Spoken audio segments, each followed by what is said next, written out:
నమస్తే, welcome to our channel. నేను పద్మిని. ప్రస్తుతం పాటు ప్రముఖ ఆధ్యాత్మికవేత్త, దత్త ఉపాసకులు, శ్రీపాద శ్రీవల్లభ దత్తపీఠం వ్యవస్థాపకులు శ్రీమతి లతా దత్త గారు మనతో పాటు ఉన్నారు. మాట్లాడతాం. నమస్తే అక్క. నమస్తేరా.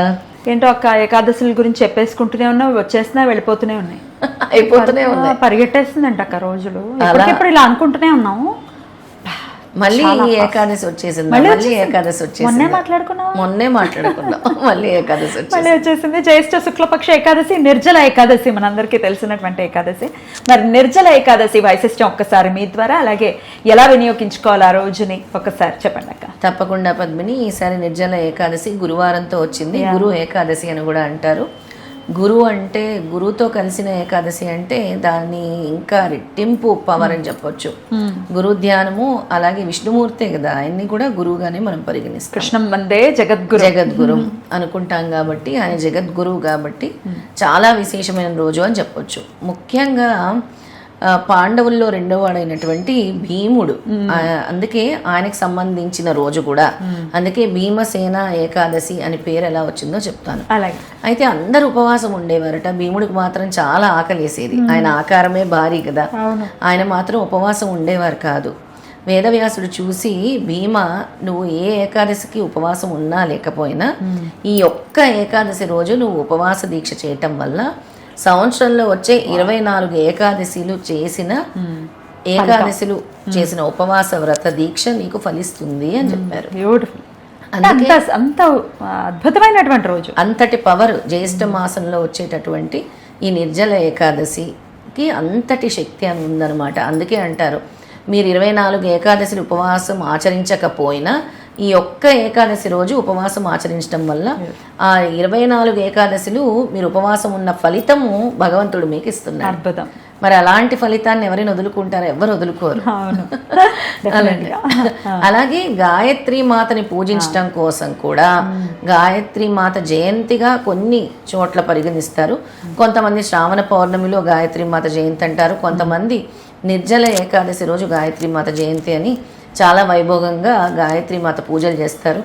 ఆ రోజు గాయత్రి మాత గాయత్రి మంత్రం పఠించడం ద్వారా, గాయత్రి మాతని పూజించడం ద్వారా మనకి అసలు సర్వ కష్టాలు కూడా తొలగిపోతాయి. ఎందుకంటే గాయత్రి మంత్రం అనేది అంత పవర్ఫుల్, అసలు చాలా చాలా పవర్ఫుల్.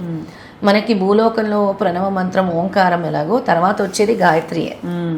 అందుకే ఆ గాయత్రి మంత్రాన్ని ఆ రోజు గురువారం ఏకాదశి రోజు పఠించడం ద్వారా మీ కష్టాలన్నీ తొలగిపోతాయి, మీకు కార్య విజయం జరుగుతుంది అని మన శాస్త్రాలు చెప్తున్నారు. అలాగే ఆ రోజు త్రిమూర్తుల్ని పూజించి దత్త గాయత్రి మంత్రం చదువుకున్నా కూడా విశేషమైన ఫలితం కలుగుతుంది. భీమసేనుని తలుచుకున్నా కూడా విశేషమైన ఫలితం కలుగుతుంది అని మన శాస్త్రాలు చెప్తున్నాయి. మరి ఆ దత్త మంత్రం ఒకసారి చెప్తా? తప్పకుండా. దత్త గాయత్రి మంత్రం చెప్తాను. ఓం దిగంబరాయ విద్మహే అత్రిపుత్రాయ ధీమహి తన్నో దత్త ప్రచోదయాత్. చాలా సులభమైనటువంటి మంత్రం. అవును. ఓం దిగంబరాయ విద్మహే అత్రిపుత్రాయ ధీమహి తన్నో దత్త ప్రచోదయాత్. త్రిమూర్తుల్ని తలుచుకున్నటువంటి మంత్రం అన్నమాట. ఎవరైనా చేయొచ్చాక? ఆడవాళ్ళు ఎవరైనా చేసుకోవచ్చు ఈ మంత్రాన్ని. దత్త గాయత్రి ఎవరైనా చేసుకోవచ్చు. ఓకే. అసలు మామూలు గాయత్రి కూడా చదువుకోవచ్చు మనం, చాలా మనకి పురాణాల్లో కూడా చదువుకోవచ్చు అని చెప్తారు. రైట్. అద్భుతం అక్క. అయితే మరి ఖచ్చితంగా ఈ రోజు ఉపవాసం ఉంటే 24 ఏకాదశిలు చేసినంత ఫలితం అంటే అదేమి చిన్న విషయం కాదు. డెఫినెట్గా అందరూ అంటే అయ్యో చేయలేకపోతే, ఇవాళ రేపు ఇంత సోషల్ మీడియా వాస్ట్గా పెరిగిపోయిన తర్వాత వీళ్ళు చేస్తున్నారు ఉపవాసం అంటే ఏకాదశికి అని అందరు తెలుసుకుంటూ ఉన్నారు. నేను చేయలేకపోతున్నాను అని ఫీల్ అవుతాయి. పాపం ఆరోగ్య సమస్యలు ఉండే వాళ్ళు చేయలేరు కదా పద్మిని. ఎలాగో వాళ్ళు ఇదొక్క ఏకాదశి కొంచెం మేనేజ్ చేసుకోగలిగితే ఆ 24 ఏకాదశిల ఫలితం అంటే ఒక్కొక్క ఏకాదశికి ఒక్కొక్క ఫలితం ఉంటుంది.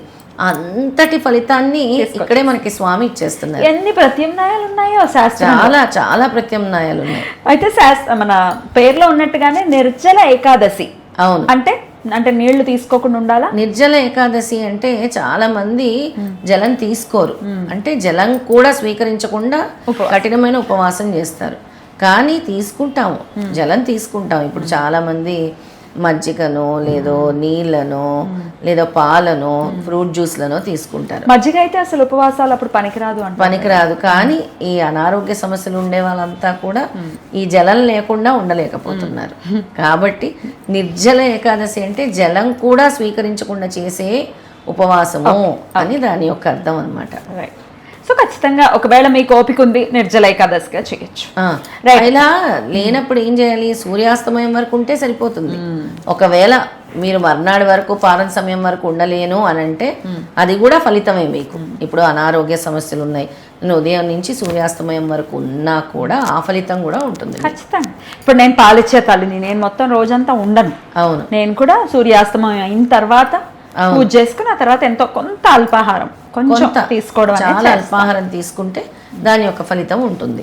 మర్నాడు ఉదయం పారణ సమయం ఎన్నింటి వరకు? 8:22 వరకు. ఈ లోపు తినేయాలి, ఈ లోపలే తినేసేయాలి. రైట్. అద్భుతం అక్క, చాలా చక్కగా వివరించారు. ఖచ్చితంగా వచ్చేటటువంటి చాలా మహిమాన్వితమైన రోజు ఏకాదశి, అందరూ వినియోగించుకోవాలని మనవి చేస్తూ అద్భుతంగా వివరించినందుకు కృతజ్ఞతలక్క.